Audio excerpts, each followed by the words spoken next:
안녕하세요. 한부모 가족 이야기를 진행하는 유효정입니다.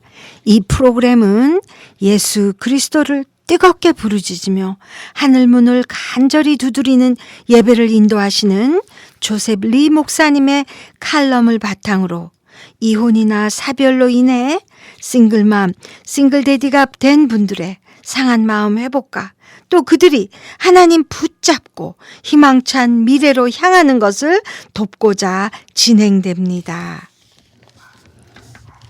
성령의 음성에 민감하게 반응하는 사람들. 말씀 읽어드릴게요. 사도행전 13장 2절에서 3절 말씀입니다. 주를 섬겨 금식할 때에 성령이 가라사대 내가 불러 시키는 일을 위하여 바나바와 사울을 따로 세우라 하시니 이에 금식하며 기도하고 두 사람에게 안수하여 보내니라. 말씀 하나 더 읽을게요. 누가복음 12장 12절 말씀입니다. 마땅히 할 말을 성령이 곧 그때에 너희에게 가르치시리라 하시니라. 하나님께서 이방인들을 위한 복음 사역을 예루살렘 교회가 아닌 안디옥 교회에 맡기셨습니다. 예루살렘 교회가 성령께서 처음 강림하셨을 때와는 달리 성령의 음성에 민감하려고 하지 않았기 때문이었습니다. 이방인들을 향한 하나님의 마음이 어떠하신지 귀 기울이려고 하지 않았습니다. 그러나 안디옥 교회는 달랐습니다. 하나님의 뜻을 묻기 위해서 금식하며 기도로 한 마음으로 나아갔습니다. 성령의 음성을 듣고자 하는 간절한 마음이 있었습니다. 그 기도에 성령께서 응답하셨습니다. 성령이 가라사대 성령의 음성을 사모하는 마음이 있었기 때문이었습니다. 하나님께 쓰임 받을 수 있었던 것도 성령님을 따르려고 했기 때문이었습니다. 순종하려는 마음이 중심에 있었기 때문이었습니다. 사도 바울과 바나바는 이방 선교를 위해서 따로 세우라고 하셨을 때도 안디옥 교회는 다시 간절한 마음으로 금식하며 기도했습니다.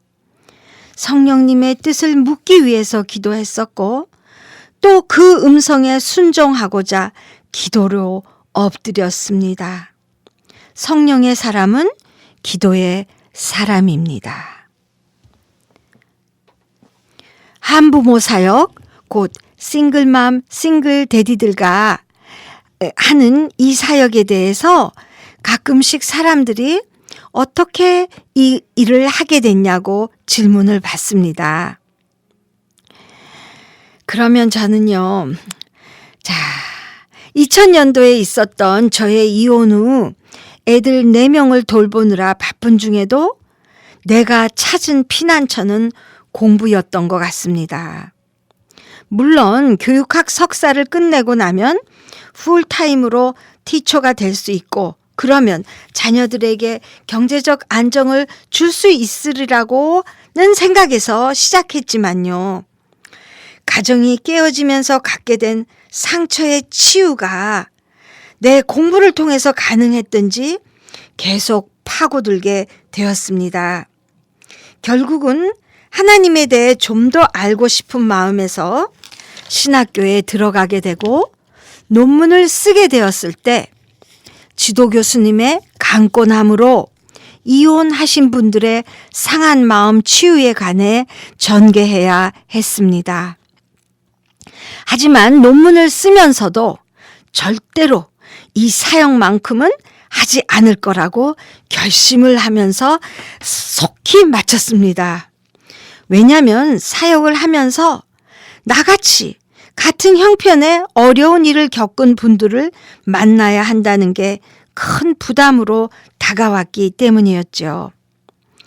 여튼 졸업이 가까이 오면서 이젠 뭘 해야 되냐를 생각하면서 하나님께 묻기 위해 사흘 금식을 작정하고 하게 되었습니다. 이틀째로 기억하는데요. 가슴으로 분명한 음성을 들었는데 논문 그렇게 써놓고 뭐하냐 였습니다. 저의 논문 내용은 상한 마음은 2박 3일 정도의 수양회를 통해 효과적인 회복을 기대할 수 있다는 것이었습니다. 그 일 이후 확신을 가지고 근 10년 이상 매해 11월에 수양관을 빌려 한부모 가족 수양회를 섬기게 되었습니다. 성령님께 뜻을 묻기 위해 금식하며 기도했고 분명히 알려주셨기 때문에 가다가 쉽지 않은 일이 있고 정말 힘에 부치는 일이 있더라도 오늘날까지 감당하고자 하고 있습니다.